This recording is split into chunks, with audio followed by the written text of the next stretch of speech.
sekitar 7,28 juta orang. Tidak. Sayang kalau kita lihat di Tapi negara itu Indonesia. nasional ya. Nasional, skalanya nasional. Kalau di Pasuruan apa ada sempat lihat data BPS? Kalau di Pasuruan sih masih belum lihat ya. Kalau Tapi masih sampean Pasuruan. kan orang Pasuruan semua ya. Kalau merasakan setelah di lingkungan seperti itu, apa memang banyak ya orang nganggur itu? Kalau menurut itu enggak.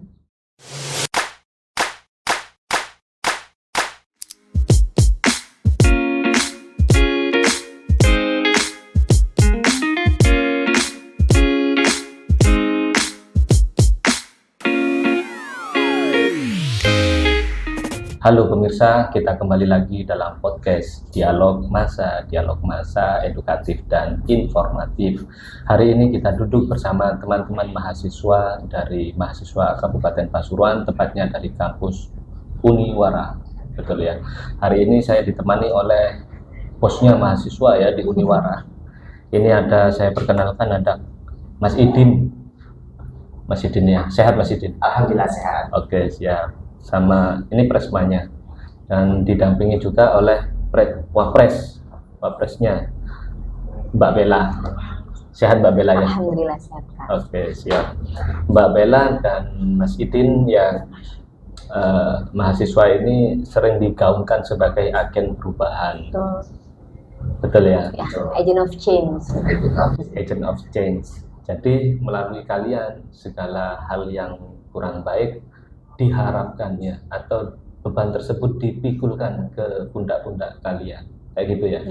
Nah, saya yang bukan mahasiswa enak tidak menjadi agen perubahan, jadi silakan rubahlah. Sebenarnya persepsinya bukan mahasiswa sih Pak, tapi Bagaimana? pemuda. Jadi pemuda, remaja itu adalah agent of change tadi, agen perubahan. Gitu. Ini kan termasuk pemuda. Jadi saya kena juga nih. Iya dong, kena juga dong. Oke. Jadi karena kita semua pemuda, dari kita untuk semua, kita hadir menjadi satu instrumen yang harapannya bisa memberikan sumbangsih ya bagi masyarakat, sumbangsih bagi negara kita juga. Kita ngobrol santai, tapi kita ada tema yang klasik ya, sudah sering diobrolkan oleh mahasiswa, oleh pemerintah, dan banyak lagi lainnya. Dan ini kayaknya sih penyakit ya yang lama tidak kunjung sembuh gitu. Kita mau ngobrol tentang pengangguran. Kita mau ngobrol tentang pengangguran dan kita ingin tahu pandangan-pandangan mahasiswa tentang pengangguran itu sendiri. Nah, sebelum kita beranjak ke pengangguran, bisa saya perkenalan dulu masing-masing ini dari prodi apa atau berapa semester berapa seperti itu. Oke, perkenalkan nama saya Muhammad Komarudin dari program studi pendidikan agama Islam, lagi menempuh di semester 7. Semester 7 udah di puncak klasemen ya. Ya. Terus Mbak Bella? Perkenalkan, nama saya Novia Salsabila Yuni, lebih akrabnya mungkin bisa dipanggil Bella. Nama panggung ya, meskipun bukan biduan ada nama panggungnya Kak. Iya. Sama-sama menempuh semester 7 juga. Sekarang lagi disibukkan dengan skripsi, jurusannya jurusan pendidikan ekonomi. Kebetulan nih, karena dari ekonomi saya juga tertarik terkait pengangguran. Oke, siap. Kita bicara pengangguran ya, sebelum kita melihat solusi apa gitu, kita mau memastikan terlebih dahulu apa betul sih banyak orang menganggur. Kalau emang betul, wujudnya seperti apa? Apakah kalian melihat di sekitar kita? Kalau kita lihat kan semua orang beraktivitas ya hari-hari ini. Jadi saya tidak mau ada persepsi yang sebenarnya tidak sesuai dengan realitanya. Saya tanya Mas Idin ya, apa betul sih pengangguran itu banyak Mas Idin hari-hari ini? Oke, untuk menurut realita di sekitar kita itu ternyata masih banyak orang yang nganggur. Ini menurut pandangan Idin ya. Karena apa? Idin mengartikan bahwasanya pengangguran itu segelintir orang yang memang itu masih belum mendapatkan intensifnya secara pribadi. Nah, kalau soal aktivitas, kemungkinan orang banyak beraktivitas, tapi nggak banyak orang per hari ini bisa mendapatkan cuannya secara pribadi, gitu. Itu maksudnya dia itu punya kegiatan tapi tidak menghasilkan, atau bagaimana? dia beraktivitas cuma monoton aja. Contoh pengangguran yang kecilnya itu dia bangun tidur sampai tidur lagi game aja gitu. Itu Oh iya iya. banyak yang kayak gitu. Tapi kalau gini ya, saya pribadi itu pengen nganggur. Saya tiap hari beraktivitas itu. Nggak nganggur dalam arti ini kita ini harus sibuk apa kita ini harus berpenghasilan sih sebenarnya. Kira-kira menurut Mbak Bella gimana? Kalau dari sudut pandangku terkait pengangguran ini ya kan, kalau pengangguran kan sebenarnya dari pengertiannya sendiri berarti orang yang tidak bekerja dan tidak melakukan aktivitas kan. Jadi dari persepsi orang-orang sendiri memang pengangguran ini orang yang tidak bekerja dan tidak berpenghasilan. Berpenghasilan ya, Ya, tidak ada berpenghasilan. Ada tanda kutip tidak tanda kutip berpenghasilan. tidak berpenghasilan. Tuh, kalau dari pengangguran sendiri ya. Tapi kalau pengangguran itu adalah jenis kegiatannya. Tapi kalau untuk sifat kegiatannya kayak menganggur dan lain sebagainya, itu konteksnya itu lebih luas lagi sih Kak. Misal dia sebenarnya tiap hari kerja, tapi kadangkala kayak kita ngomong-ngomongan lagi ngapain, sibuk apa nih hari Minggu. Nah, padahal dia kerja tiap harinya, tapi ketika dia ditanya pada hari Minggu, ketika hari libur lagi nganggur nih. Nah ini kan ini konteksnya beda kan. Konteksnya akhirnya beda. Karena apa? Karena nganggur di sini berarti sifatnya dia itu tidak sedang melakukan apa-apa. Sementara kalau yang pengangguran yang dipersepsi orang-orang ya orang tidak melakukan aktivitas, benar-benar tidak melakukan aktivitas apapun dan tidak berpenghasilan. Jadi kalau kita ngomongin pengangguran sih banyak, tapi mungkin yang ada di pandangan masyarakat sendiri yang mungkin ya sekelibat kalau dengar kata pengangguran sendiri yaitu orang yang tidak berpenghasilan, tidak melakukan kegiatan. Artinya misalkan ada orang yang secara aktivitas itu tidak beraktivitas tapi dia punya uang, dia masuk dalam circle pengangguran apa enggak? Kalau untuk kata penganggurannya sendiri sih bukan berarti ya Kak, tapi kalau ketika kegiatannya dia tidak melakukan apa-apa, sifatnya dia itu sedang tidak melakukan apa-apa, kata-kata pengangguran itu bisa diucapkan gitu, bisa kita gunakan di kehidupan sehari-hari gitu, kayak lagi gak ngapa-ngapain ya. Biasanya orang-orang tuh agar apa ya efisien gitu, kamunya langsung aja lagi nganggur gitu sih Kak. Jadi ya mungkin itu bisa digunakan untuk kosakatanya di kehidupan sehari-hari. Tapi kalau untuk pengangguran sendiri itu golongan yang memang orang yang tidak berpenghasilan tadi. Coba di-clearkan ya, apa betul yang tidak berpenghasilan itu banyak ya hari ini? Itu kita itu mengukurnya seperti apa kalau kita kajian ilmiahnya? Kalau dari kajian ilmiah sih pasti kita berpusat sama Badan Pusat Statistik sih Kak, sama BPS BPS ya. Tuh, BPS. Jadi kalau BPS di Indonesia itu sekarang 4,25% orang di Indonesia itu pengangguran gitu. 4,25%. Itu penganggurannya. Betul. Dalam definisi mereka yang tidak berpenghasilan itu ya. Betul. Sekitar 7,28 juta orang. Tidak. Sayang kalau kita lihat di tapi negara itu ini nasional ya. nasional, skalanya nasional. Kalau di Pasuruan apa ada sempat lihat data BPS? Kalau di Pasuruan sih masih belum lihat ya. Tapi sampean kan orang Pasuruan semua ya. Kalau merasakan di lingkungan seperti itu, apa memang banyak ya orang nganggur itu? Kalau menurut gimana? Kalau menurut Idin sendiri itu kalau di Pasuruan sendiri, kalau di pusatnya di kota itu nggak banyak orang nganggur sebenarnya. Mereka benar-benar banyak yang sudah merintis untuk berpenghasilan secara income pribadi.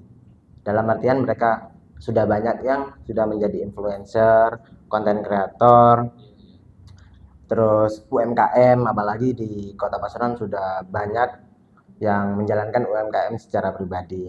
Nah, beda lagi kalau kita melihat di jalannya, bukan perkampungannya. Di jalan itu kita bisa lihat bahwasanya di situ masih banyak pengamen, masih banyak manusia silver. Nah, itu kan juga kita banyak berpandangan, oh ternyata masih banyak orang miskin, bukan orang miskin, orang yang kurang berkecukupan. Akhirnya mereka itu nggak punya kerjaan. Nah, kerjaan itu tidak ada opsi lagi. Nah, mereka ini secara inovasi mungkin berseni di jalan gitu. Jadi manusia silver, Nah. pengamen. Jadi fenomena itu kita melihat bahwa berarti pengangguran banyak. Karena pengangguran ini ya itu dikonotasikan sebagai penyakit, dikonotasikan sebagai PR bangsa, PR negara gitu. Tetapi saya sendiri tuh beberapa kali melakukan rekrutmen ya, itu yang daftar juga nggak banyak kok. Nah, itu sebenarnya jadi PR juga sih sebenarnya, Kak. Nah, maksud Soalnya saya kan kita perlu nge-clearkan gitu, Betul. sebenarnya ada problem info apa mispersepsi gitu. Gimana? kalau dari pandangan saya sendiri ya, Kak, kalau melihat kejadian yang Kakak alami gitu, mungkin pandangan anak-anaknya adalah ketika ini kan berarti di bidang ini ya, Kak ya, komunikasi atau Di kafe, di desain kafe dan komunikasi sebagainya. visual Nah, ya. mungkin anak-anak yang memang merasa ya tahu lowongan kerja tersebut dan lain sebagainya, ketika melihat adalah dia merasa bahwa dia itu tidak memiliki keahlian yang cukup untuk mendaftar gitu.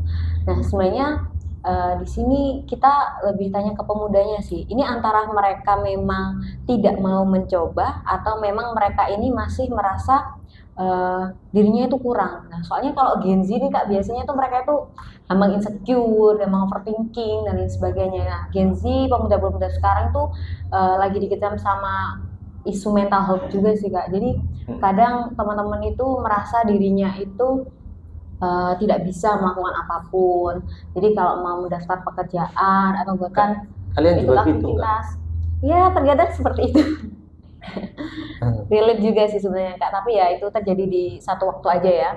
Satu waktu aja gitu. Kadang ya gimana ya caranya kita itu bisa balik lagi terus gak pikirin memang hal-hal yang gak perlu dan pastinya ya yang masih belum terjadi gitu sih Kak. Dan juga kalau ngomongin si pengangguran itu tadi menimpali ini juga ya Kak ya. Iya. Tadi kan dikatakan banyak sekali profesi ya yang ada di zaman sekarang. Memang banyak sekali profesi yang zaman sekarang.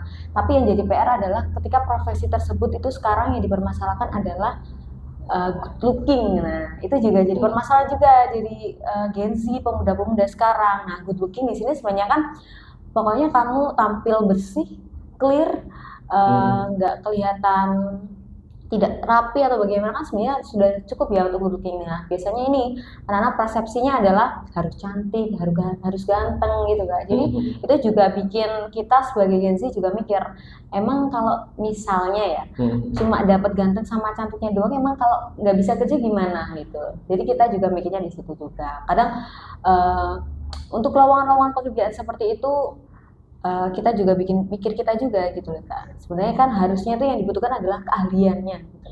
Keahlian kita, apakah kita bisa di dalam bidang tersebut gitu Kak. Jadi bukan masalah good looking lagi. Nah, good looking itu juga banyak yang menentang juga sih Kak, seperti itu. Nah, kamu berpikir begitu mewakili kebanyakan Gen Z atau justru kebanyakan Gen Z tidak begitu? Kalau menurut saya sih dari beberapa pengalaman, sempat juga ngomong sama teman-teman juga dan sebagainya, dan bahkan beberapa artikel jurnal yang sempat saya baca juga ada yang meneliti seperti itu. Ya memang kebanyakan Gen Z itu cenderung memiliki pola pikir yang seperti itu sih Kak. Karena memang karena pengaruh gadget mungkin ya Kak. Sekarang kan orang-orang juga kayak ada isu dikit di TikTok atau ada kata-kata relate dikit di TikTok, itu pasti langsung dipikir, langsung dicerna, langsung waduh ini relate banget nih sama aku. Nah, itu biasanya Gen Z itu kayak gitu Kak. Jadi mungkin itu yang bikin akhirnya kepercayaan diri atau mungkin mental dari teman-teman Gen Z atau kita itu ya, sebaya itu bikin gampang down, gampang insecure dan lain sebagainya. Seperti itu sih. Jadi Mas Idin ya, sebenarnya pada akhirnya itu orangnya apa industrinya ya yang bermasalah. Kalau orangnya berarti orangnya yang tidak bekerja atau tidak mau bekerja atau pilih-pilih pekerjaan, atau industrinya lowongan kerjanya yang tidak ada. Dan kita tema besarnya pengangguran, maka apa sih problemnya? Kalau kita lihat dari tadi berarti orangnya dong gitu. Mas Idin sendiri melihat seperti apa? Kalau ini sendiri melihat ya masih relate juga, bahasanya Pasuruan adalah pusat industri. Nah, tapi pertanyaannya kok masih banyak orang-orang pengangguran yang ada di Pasuruan sendiri? Kalau menurut Idin, dari segi human resource-nya. Jadi pembekalan terhadap orang-orangnya, manusia-manusianya masih belum merata. Jadi landasan mereka, pengetahuan mereka terkait bidangnya yang industri mau itu masih belum merata, berarti di Pasuruan. Jadi kalau menurut Idin, kalau industri sudah banyak, berarti lowongan kerja justru banyak dan cukup.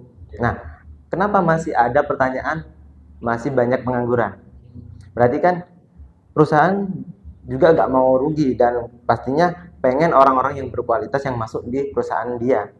Nah, itu berarti tugas kita per hari ini memang memperbaiki human resource-nya, memperbaiki sumber daya manusianya agar bisa relate dengan apa kemauan dari industri. Masalahnya gini ya, jumlah penduduk sama jumlah industri kita bagi rata deh gitu ya. Jumlah penduduk sama jumlah industri ya. Coba kita bagi rata. Kita berandai-andai bahwa SDM-nya sudah qualified ya, sudah bagus SDM-nya. Kira-kira kalau misalkan SDM yang sudah ada itu ditebar ke industri yang sudah ada, kurang industrinya apa cukup? Apakah kita sudah berpikir ke arah sana ya? Kan kita ini belum bicara solusi ya, kita ini mau bicara, kita mau memahami. Kalau dari temanya kan berusaha bijak ya, mencari solusi ya. Kita tidak mau menyalahkan personal, kita tidak mau menyalahkan instansi, tapi kita coba bijak untuk memahami peta problemnya lebih luas. Nah, kalau kita mengandai-andai nih, human resource-nya itu sudah bagus ya, jadi SDM-nya sudah qualified semua, kemampuannya layaklah ke dunia industri. Bagi rata deh gitu ya. Nah, kira-kira cukup apa kurang industri kita? Sempat atau pernah nggak berpikir ke sana? Sempat berpikir sih Kak, kalau dari Bella sendiri, karena memang industri kan ya nggak banyak ya, dan mungkin yang diketahui juga itu aja. Tapi kalau misalnya pertanyaan adalah ketika SDM-nya sudah diperbaiki, kualifikasinya sudah mencukupi, kita nggak harus kita terjun ke industri. Mungkin kita dari kita sendiri bisa bikin industri, atau kita bisa bikin pekerjaan itu sendiri, lowongan pekerjaan, atau bahkan kita bisa jadi bosnya gitu. Jadi mungkin nggak harus kita bisa masuk ke industri, perusahaan dan sebagainya. Mungkin kita bisa menjalankan usaha kita sendiri ketika SDM atau human resource-nya itu tadi sudah diperbaiki. Harusnya sih gitu, karena kan sudah mendapatkan pembekalan yang sedemikian rupa, dipersiapkan juga. Harusnya ya mungkin ketika adalah nanti akan beberapa orang yang lebih memilih menjadikan dirinya itu bos gitu. Jadi nggak harus semua orang yang memang SDM misalnya sudah diperbaiki semua kita harus masuk industri, enggak. Jadi mungkin ada beberapa orang yang bahkan berpendapat ya saya bisa bikin lowongan pekerjaan tersebut, seperti itu sih kalau pandangan saya. Kalau kita lihat di dunia pendidikan ya, itu misalkan di SMK ya, itu ada 3 di sana itu. Jadi disiapkan untuk jadi wirausaha, disiapkan untuk menjadi pekerja, disiapkan untuk siap melanjutkan. Artinya kalau misalkan siswa itu setelah lulus mau melanjutkan, ya memang pembekalannya itu sudah selaras gitu. Kalau dia mau bekerja, ya pembekalannya juga selaras. Makanya mereka itu kerjasama dengan dunia industri, ya. Dan kalau dia mau jadi wirausaha, skill-skill kewirausahaan juga diberikan.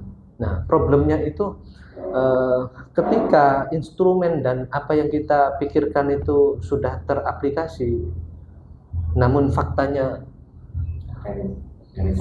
masih banyak pengangguran. Nah, ini nggak ketemunya di mana, gitu ya.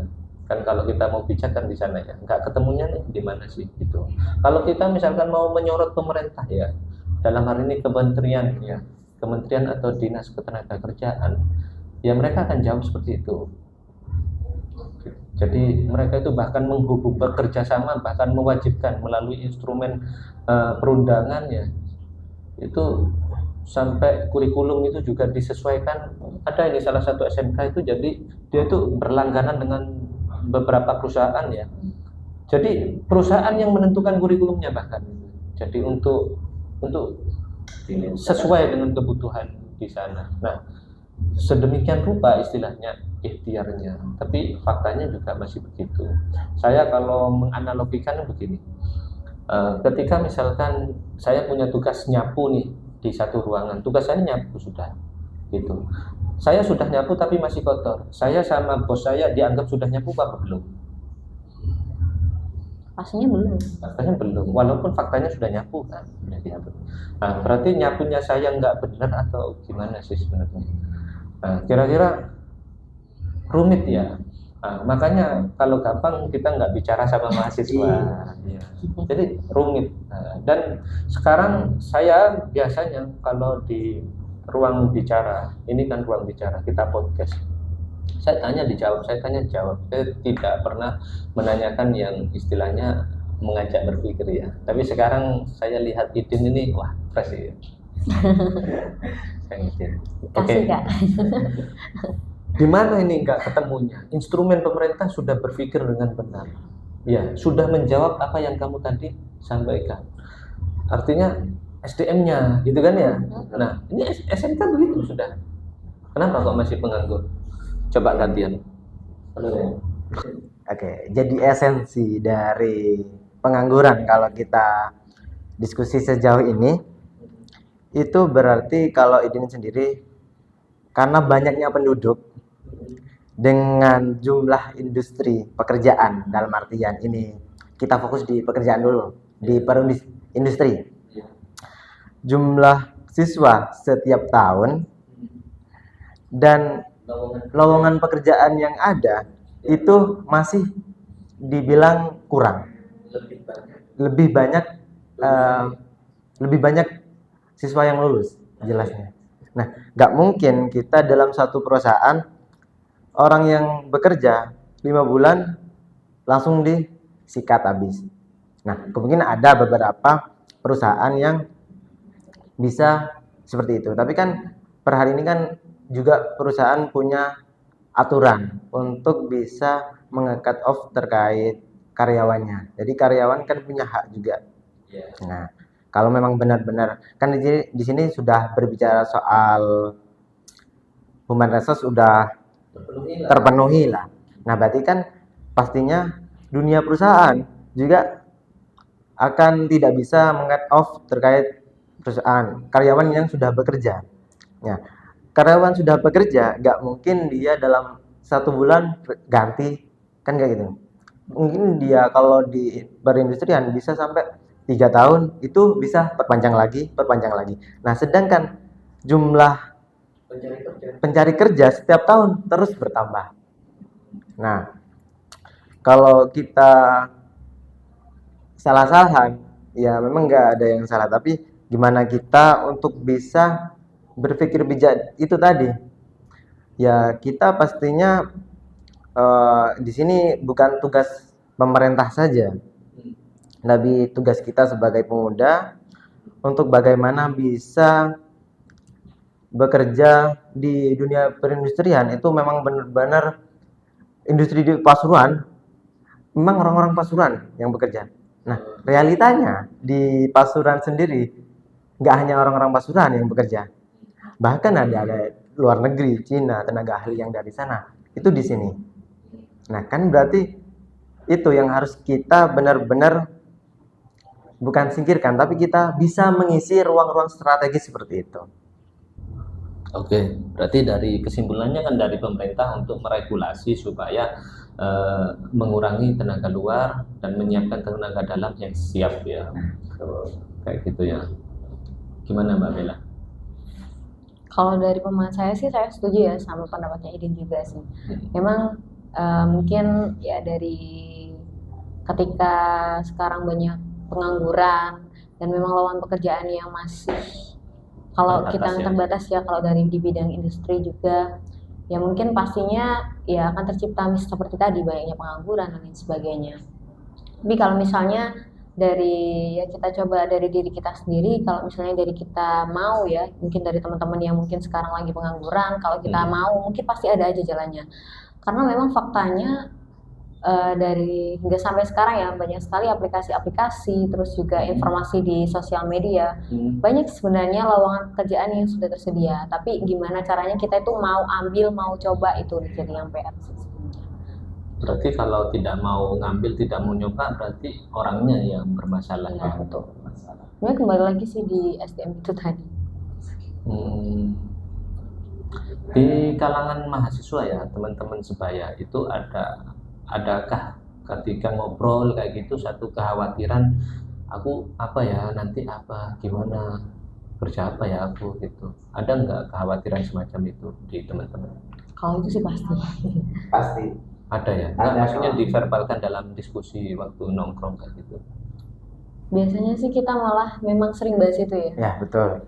Kita di BEM sendiri itu khususnya di sekarang kita seringkali mendiskusikan bagaimana teman-teman mahasiswa khususnya yang ikut BEM itu bisa di kemudian hari setelah lulus mereka tidak perlu lagi untuk memikirkan bagaimana nanti mau kemana, nah mau ngapain. Nah, kita diskusikan habis di mahasiswa. Jadi kita benar-benar memang siapkan skill, soft skill, bagaimana untuk setahun ke depan itu kita sudah punya tujuan. Semisal contoh kecilnya, karena di dunia pendidikan, kita masuk dunia pendidikan, yang harus kita siapkan apa?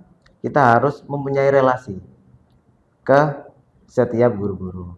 Karena per hari ini juga P3K kan PNS sudah nggak ada, otomatis kita harus P3K. Nah, sembari kita menyiapkan landasan ilmu pengetahuan yang sudah kita asah di 3 tahun setelahnya, yaitu terakhir kita menyiapkan relasi. Karena lagi-lagi yang paling penting itu relasi. Karena relasi atau ordal? nama ilmiahnya gitu, relasi aja. Terus apalagi berarti solusi yang dipikirkan waktu sama teman-teman Ya mungkin dengan keresahan tersebut ya? ya kita cari-cari itu ya tadi ya, ilmu pengetahuan dan lain sebagainya. Yang pastinya juga kita harus nambah-nambah pengalaman. Apalagi kalau mahasiswa ini kan banyak banget kegiatan, event-event dan lain sebagainya. Mungkin kalau di mahasiswa itu lebih banyak kita itu jadi IO, jadi event organizer tadi, bikin event. Nah dari situ kan kita akhirnya juga belajar gimana sih cara bikin event, terus bagaimana kita belajar terkait apa ya, belajar terkait bagaimana mengolah sebuah acara. Jadi ketika kita buat acara itu tadi, biasanya ya kita dapat kenalan, dapat relasi, dapat pengalaman baru.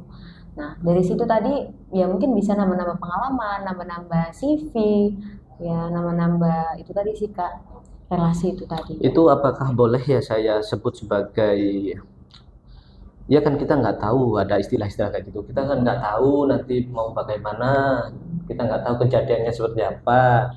Yang penting sudahlah perbanyak ilmu, perbanyak jaringan, ya sudah, apa yang kayak gitu-gitu istilahnya. Apa nggak ngambang sih kalau kayak gitu? Aku tanya beneran nih ya. Artinya kalau saya lihat ya, ini kan kayak nggak punya arah gitu. Wes pokoknya relasinya ditoto, ya pokok ilmunya diperbanyak kayak gitu.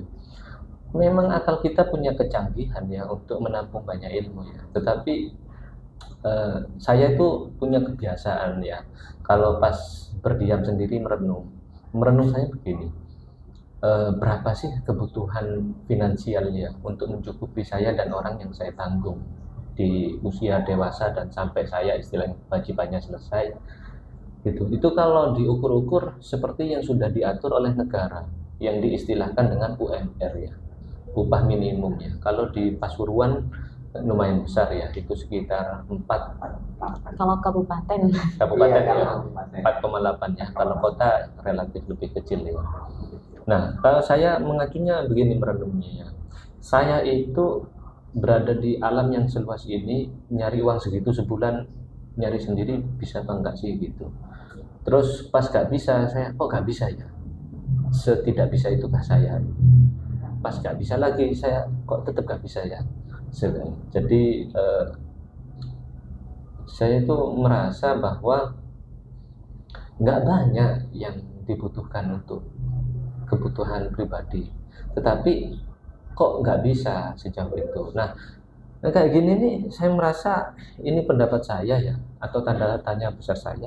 Kayaknya yang salah itu kan di arah pendidikannya, enggak sih? Apa enggak ya? Kita ini mau dibawa kemana gitu? Ah, enggak maksud saya.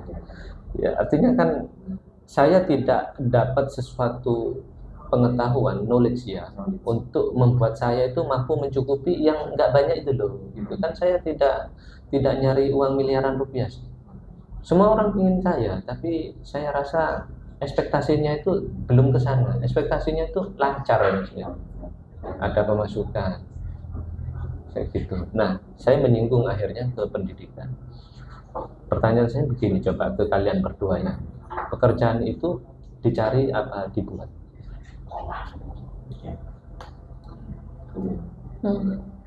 Pekerjaan itu dicari apa dibuat. Kalau menurut diri sendiri, pekerjaan itu kita buat. Nah, Kalau buat ngapain nyari relasi kan? siap. Nah, makanya itu. Gimana? Kenapa masih ada orang pengangguran? Karena kalau kita cari, itu kan masih ngambang. Knowledge yang kita dapat dari ilmu pengetahuan, kita dapat dari pendidikan. Ketika kita masih cari, itu kan masih meraba-raba berarti. Iya, namanya juga nyari. Berarti tujuannya belum. Kita masih mencari jalan. Kita masih mencari. Berarti masih ada tanda tanya. Nah, itu kan masih menjadi tanda tanya. Beda lagi kalau kita membuat.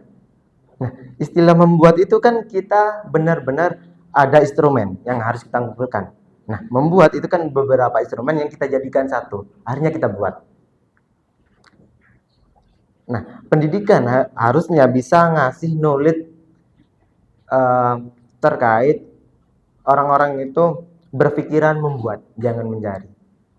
Karena kalau kita mencari itu di perusahaan atau pekerjaan itu tidak bakal ada setiap kali dan tidak akan terus ada. Nah, nggak akan selalu ada karena kebutuhan dari kita, bahkan kita keseharian kita itu bisa dicukupi, misal makan. Kita makan mie instan. Nah, satu orang itu bisa satu hari bisa mencetak mie instan bahkan bisa sampai 100 piece. Nah, itu kan berarti satu orang bisa menghidupi 100 orang. Nah, pekerjaan kan satu orang bisa menghidupi. Jadi kan harusnya kita itu punya pemikiran jangan mencari, harusnya membuat. Oke. Membuat apa dicari pekerjaan? Kalau dari saya juga setuju membuat. Dibuat aja ya. Ya, karena memang membuat di sini konteksnya itu membuat kita itu arahnya kemana itu tadi. Jadi kayak kalau kita cari pekerjaan kan berarti kita masih nggak tahu nih mau ambil pekerjaan apa ya. Kita cari-cari dulu deh, kalau ada sesuai kualifikasi ya sudah yang seadanya. Kalau ketika kita sudah merencanakan, kita sudah tahu arahnya tadi, kita mau kemana, itu kan berarti otomatis lebih condong ke yang membuat bagaimana kita nanti bisa mencukupi finansial kita, membuat kita bisa mencukupi kebutuhan sehari-hari dan lain sebagainya. Jadi saya lebih setuju untuk pekerjaan itu dibuat, buatnya dengan tekad. Jadi gak usah nyari, kalau nyari sulit ya, namanya juga nyari. Kalau buat lebih relatif lebih mudah. Mungkin itu solusi konkretnya ya sebenarnya ya. Dan itu yang mempraktekkan bukan pemerintah pada pencari kerja itu sendiri. Seperti yang Mbak Bella lakukan ya, bikin apa namanya? Liptin itu tadi. Liptin ya. Itu kan komersil ya. Komersil tapi itu program dari kampus juga. Oke. Disepil deh. Anggap sekarang kalian memberanikan diri ngomong bahwa pekerjaan itu tidak dicari tapi dibuat ya. Ini direkam ya, nanti jangan nyari loh. Setelah lulus jangan nyari loh. Siap. Harus buat. Jadi teman-temannya yang nggak buat kerja ke kamu. Tuh. Ada pandangan nggak mau buat kerjaan apa? Oke, kalau dari ini sendiri itu mau buat ke depan 5 tahun ke depan itu seenggaknya Idin bisa berpenghasilan income penghasilan tetap. Nah, contoh kecilnya ini sudah pernah buat angkringan. Angkringan. Mau bikin angkringan lagi. Sepertinya ya, bikin angkringan lagi. Nah, selain bikin angkringan lagi, kita juga perlu ini, di dunia digital yang sangat cepat, kita juga perlu namanya melek terhadap investasi saham. Main saham. Nah, main saham, kripto. Nah, kalau Idin berpandangan seperti itu. Jadi selain Idin juga berwirausaha, Idin juga harus bisa melek terhadap dunia kripto dan saham itu. Kalau Bella mau ngapain? Mau buat kerja apa? Kalau dari aku sendiri sih karena memang dari orang organisasi, jadi saya tertarik di event organizer itu tadi sih Kak. Mau bikin IO. Ya, bikin IO. Nah, IO-nya di sendiri kan Nanti sebenarnya lulus ngelamar kerja. Infologer. Kalau dari saya kan membuat tadi konteksnya beda Kak, bukan membuat pekerjaan, Tapi membuat diri siap untuk mendapatkan pekerjaan tersebut. Jadi kita udah ada arahnya gitu. Itu sih Kak. Coba bedanya gimana itu? Kalau membuat, ya tadi kan membuat dan mencari gitu ya. Kalau mencari kan kita itu masih ngambang, kita ngasih loker, ambil loker, ya terserah lah, dan karena kita nggak tahu jalannya kemana. Nah, membuat di sini, kenapa aku pilih membuat di sini tuh kita menciptakan diri kita itu yang seperti apa, kita siap mendapatkan pekerjaan seperti apa, kita dapat pekerjaan yang seperti apa, dan sudah ada arahnya gitu loh Kak. Jadi kita membuat pekerjaan itu ada pada kita. Tuh. Kalau konteks membuat dari Bella. Jasa kan, jasa IO ya, jatuhnya kan gitu ya. Juga mau nerusin si Liptin ini juga sih, coba sih Kak. Yang Liptin aku buat ini juga. Ya meskipun memang awal dananya itu dari program, ya bisa kan, aja kan, bisa aja boleh kita aja kita bikin sendiri kan gitu. Oke, yang penting kan buat ya, jangan nyari, karena nyari itu sulit. Dan kalau presiden-presidennya ini, presiden dan wapresnya aja nyari, ya anak buah pasti nyari. Kalau presidennya buat kan pasti buat. Ini saya ajak berpikir ya, kenapa, apa sih bedanya kerja sama usaha? Pernah menyadari untuk mempertanyakan enggak gitu? Apa sih bedanya usaha sama kerja? Idin tahu bedanya? Kalau dari sudut pandang Idin ya, kalau beda usaha dengan bekerja. Kalau kerja kita memang fokuskan dituntut dalam satu keahlian. Nah, pekerjaan kalau kerja itu kita wis monoton dan itu sifatnya diatur dan diperintah. Nah, pekerja.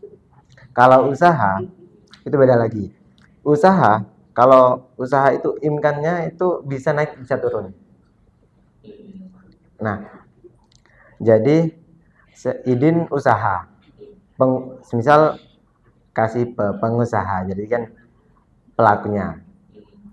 Jadi imkan Idin itu enggak pasti setiap bulan itu tetap.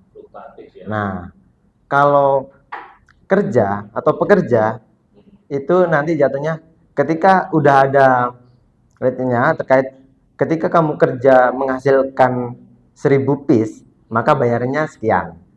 Nah, ketika di kemudian hari tetap 100 piece itu kan income-nya tetap.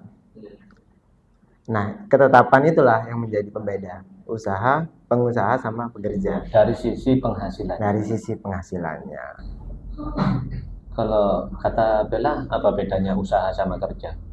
Kalau ini sering dibedakan kan ya sama orang-orang ya. Kalau dari pandangan aku sendiri ya, dan mungkin bagi orang awam juga, kalau antara kerja dan usaha itu yang dipikirkan adalah ketika kerja. Jadi konteksnya itu kita mungkin bisa ikut orang. Karena kerja sendiri kan kata kerja Kak. Misal kerja sebagai sopir. Nah, berarti kan sopir ini ada bosnya. Kerja sebagai karyawan di toko. Nah, ini kan masih ada bosnya. Berarti kan masih ikut orang kan. Nah, kalau usaha sendiri itu dari kata usaha aja berarti kan itu udah dari diri sendiri kan. Jadi kayak usaha kita membuat ini, usaha pekerjaan, kita buat angkringan misal kayak Idin. Nah, itu kan sifatnya untuk diri kita sendiri ya. Jadi pekerjaan yang kita ciptakan sendiri gitu sih Kak, kalau pemahaman dari Bella. Jadi simpelnya itu bergantung ke orang sama tidak Iya ya. betul. Tapi kalau fluktuatif itu sama saya kira. Artinya kalau misalkan kerja ikut orang, gajinya kan tetap ya. Tapi kalau usahanya bosnya merugi ya tetap turun ya. Bahkan juga bisa PHK juga kan. Oke. Kita obrolan ini masih ringan ya. Sebenarnya saya untuk bab ini panjang kali lebar sebenarnya, tapi tidak mungkin kita obrolin semua. Saran nih buat lembaga pendidikan nih, menurut Bella seharusnya gimana untuk membekali SDM kita? Kalau kita obrolin tadi itu seakan-akan memang ya koyok kurang tanggap gitu ya dari sisi pencari kerja itu sendiri, dari si penganggur sendiri itu kayaknya kayak pasif banget gitu ya. Nah ini saya sering diaduin orang tua tentang anaknya, oh ini apa udah lulus sekolah tidur toh, oh ini sudah lulus kuliah main game toh, gak punya tanggung jawab kayak gitu. Nah kalau saya simpel-simpel aja, selama kamu membiarkan dapur kamu ada makanan ya kamu yang menciptakan keadaan tersebut gitu. Kalau bagi saya ya jangan ada makanan di dapur. Nanti kalau dia lapar dia pasti akan bergerak.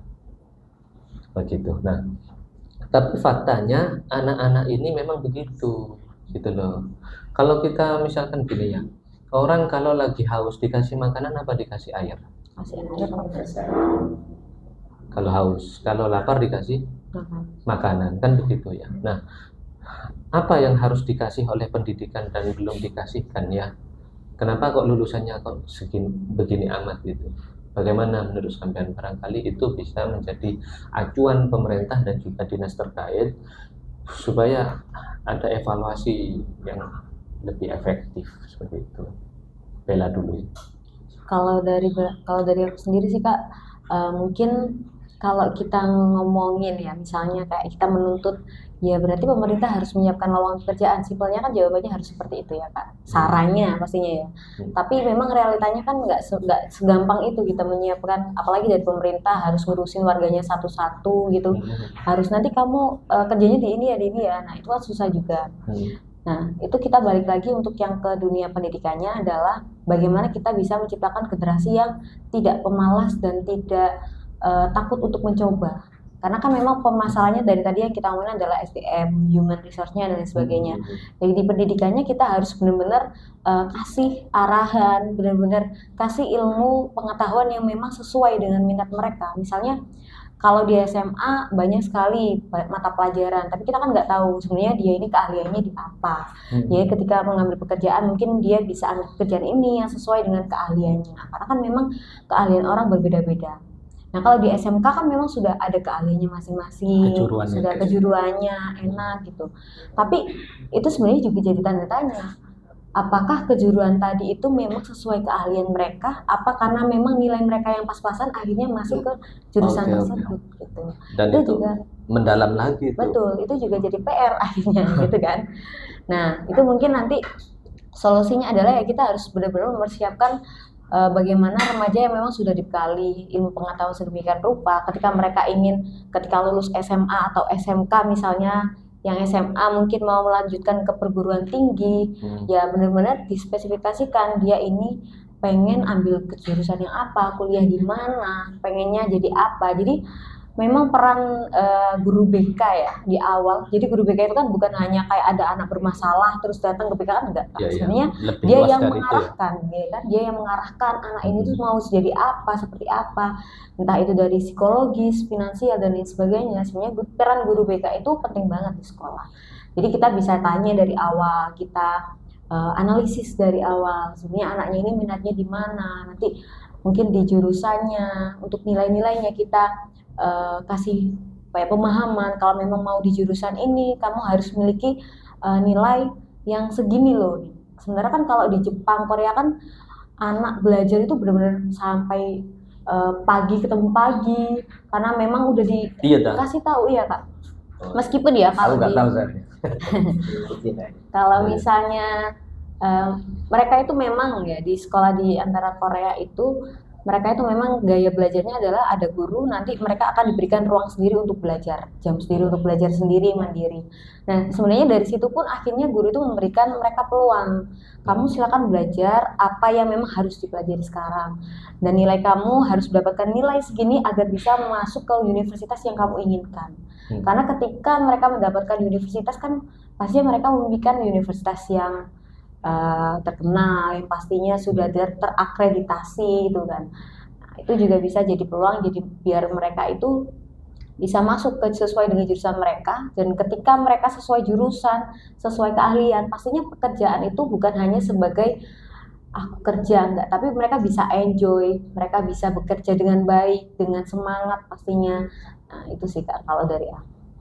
Menarik ya. Ini tadi ada kalimat begini bahwa perlu dididik anak-anak itu supaya tangguh, tidak mudah menyerah dan tidak pemalas. Idin, mulai TK sampai kuliah, merasa nggak ada kurikulum atau pembelajaran yang mendidik Idin supaya tidak menjadi orang pemalas dan mudah menyerah? Kalau Idin merasa bahwasanya memang kurikulum by design. Kurikulum by design itu sudah bagus, mendidik siswa-siswanya untuk tidak pemalas. Tapi melihat realitas sekarang, kurikulum yang per hari ini beda dengan kurikulum K13 yang dimana hari ini kita ditabrakkan oleh teknologi yang sangat cepat. Nah, kurikulum yang seperti ini sudah Idin banyak temui. Kebetulan ini juga lagi praktek PLP mengajar di sebuah lembaga pendidikan yang dimana mereka sudah digantungkan oleh yang namanya AI per hari ini itu. Jadi mungkin saran untuk kurikulum ke depan, kita harus bisa menciptakan sebuah inovasi dengan bantuan AI. Bukan kita terus dibantu oleh AI sehingga kita kebergantungan oleh AI. Jadi untuk kita malas itu sangat-sangat pasti karena kita sudah kebergantungan. Jadi itu untuk mungkin saran untuk kurikulum yang akan datang. Kita harus bijak, lagi-lagi harus bijak untuk memahami teknologi AI tersebut. Bukan berarti kita harus menjauhi AI, tapi kita harus bagaimana bijak AI bisa menolong kita menciptakan sebuah inovasi. Ini babnya khusus nanti ya. Jadi apakah AI itu yang membuat kita malas ya? Tapi sebelum AI itu berkembang sejauh ini, artinya ini kan baru-baru aja sih sebenarnya, berapa tahun ke belakang ya. Kalau Idin anggap aja di tingkat SD sama sampai SMP, apa yang pendidikan apa atau mata pelajaran apa atau metode pembelajaran apa yang menurut Idin mendidik Idin supaya menjadi pribadi yang tidak malas dan tangguh? Ada atau tidak? Kalau jelas ada jawabannya. Seperti kita dididik waktu pembelajaran terkait yang kalau dirasakan itu adalah matematika. Karena benar-benar waktu Idin sekolah yang Idin rasakan itu adalah kalau kalian nggak tahu matematika itu benar-benar kelihatan salah, dan kita itu benar-benar ditegur waktu itu. Ditegur, ayo kamu harus bisa. Yang penting harus bisa. Harus benar-benar bisa. Itu yang membuat Idin menjadi tangguh, teguh, dan tidak gampang menyerah. Yang sangat membekas di Idin. Sekarang karena dikit-dikit ham ya, jadi nggak harus bisa ya, nggak bisa nggak apa-apa gitu ya. Mungkin itu juga berpengaruh ya. Jadi kita mentalnya juga sedikit lemah gitu ya. Idin sama Bella menarik sekali, dan saya berpikir bahwa next time kita harus ngobrol lagi lebih dalam ya. Bagi saya hal-hal yang mengkaji tentang manusia itu luas sekali ya. Saya pernah mendengar kata-kata dari Sayyidina Ali karramallahu wajhah, "Atasumu annaka jurmun shaghir wa fikan tawat alamun akbar." Apakah kamu mengira bahwa dirimu adalah satu makhluk kecil sedangkan di dalam dirimu itu terlipat alam yang begitu besar. Di dalam diri kita sendiri itu masih banyak yang harus kita ketahui, dan itu opini saya untuk menutup segmen ini, bahwa kita ini terkadang berpikir sebagai pahlawan, sok bisa, padahal dalam penciptaan kita ini sudah dibekali sebenarnya. Diakui atau tidak, Idin dengan temannya, dengan saudaranya berbeda. Ya, itu fakta. Perbedaan itu sebenarnya modal ekonomi, gitu loh. Bayangkan ya, kalau satu kabupaten jualan nasi semua, ya akan jatuh miskin semua. Bayangkan kalau satu kabupaten jadi influencer semua, ya begitu. Nah, saya memahami begini, dan ini opini pribadi untuk menutup segmen ya, bahwa kemiskinan terjadi karena dua hal. Kemiskinan terjadi karena dua hal. Yang pertama, kebodohan, ya, yang berarti dirinya sendiri. Masuk di dalam kebodohan itu ya kemalasan. Kumpul dari itu akhirnya menjadi seperti itu. Ya, jadi orang kalau bodoh itu pasti malas. Gitu. Jadi ada dua hal yang menyebabkan orang miskin dan termasuk menganggur tentunya. Satu kebodohan, yang kedua kesempatan. Kadangkala ya kita tidak bodoh, kita pintar, tapi ruang ikhtiar kita sempit atau bahkan tidak ada, karena sudah persaingan terlalu ketat dan kita kalah dengan yang disebut kapitalis ya kan. Kita mampu untuk bikin konten yang bagus ya, tapi kita kalah dengan, misalkan begini, saya konten kreator, kamu konten kreator ya, aku punya uang undang Raffi Ahmad, selesai, aku terkenal, kamu tidak, kalah. Di semua segmen perekonomian ya, kita terkadang kalah ya, walaupun kita sudah giat dan pintar, terkadang dan sering kalah karena kesempatan sudah diambil oleh pihak yang lebih kuat dari kita. Jadi saya menyimpulkan, walaupun itu perlu dikaji, kesimpulan kan sementara, karena ilmu sifatnya berkembang. Kesimpulan sementara sebagai opini saya bahwa kemiskinan terjadi karena kebodohan dan kesempatan yang terbatas. Oleh karena itu, peran dari manusia, masyarakat sendiri, maka jadilah pintar. Karena itu modal kamu, dan satu-satunya modal kamu hanya itu, jadilah pintar. Man arada dunya falaysa bil ilmi, ingin dunia ya dengan ilmu, kata Nabi. Dan bagi pemerintah, tolong buat regulasi untuk memberikan ruang kepada mereka yang secara kapital kecil bisa bersaing. Salah satu caranya, salah satu opsi idenya, bikinlah batas atas. Ya, bikinlah batas atas. Kalau orang sudah punya tanah sekian hektar, jangan boleh beli lagi. Kalau sudah punya usaha A, jangan boleh bikin B, C. Nggak ada yang melarang, tapi itu membatasi ruang gerak bagi mereka yang baru ingin berkembang. Untuk segmen hari ini mungkin sampai di situ. Kita akan kembali lagi dalam segmen-segmen berikutnya. Terima kasih. Wassalamualaikum warahmatullahi wabarakatuh.